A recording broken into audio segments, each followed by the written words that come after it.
ठाण्यातल्या शिवाईनगर नवरात्रोत्सव मंडळातल्या देवीचे दर्शन घेण्यासाठी भाविकांबरोबरच मराठी सिनेकलाकारही उपस्थित राहतात।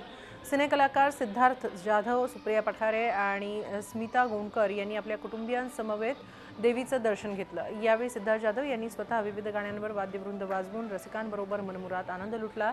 यंदाचं या नवरात्रोत्सव मंडळाचं 30वं वर्ष आहे।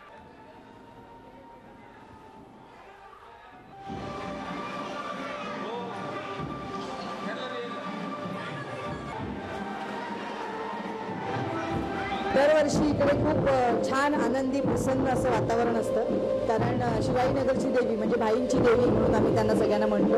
आणि प्रत्येक एखाद्या मंडळाकडे जायचं असेल तर साधारण मंडळाकडनं कधी येत आहे असे फोन असतात। इथे उलट आहे, इथे आमच्याकडनं आर्टिस्ट आहेत, भाई कधी यायचं, आम्हाला किती तारखेला यायचं असं आम्ही विचारतो, कारण एक घरगुती वातावरण असतं सगळ्यांना, असं माहेरी आल्यासारखं वाटत असतं नेहमीच। आणि कन्सेप्ट वाईज बघितलं तर भाईंकडे नेहमीच वेगवेगळे कन्सेप्ट असतात। यावेळी तुम्ही बघितलं तर अंतराळ केलेला आहे। झी 24 तास रहा एक पाऊल पुढे।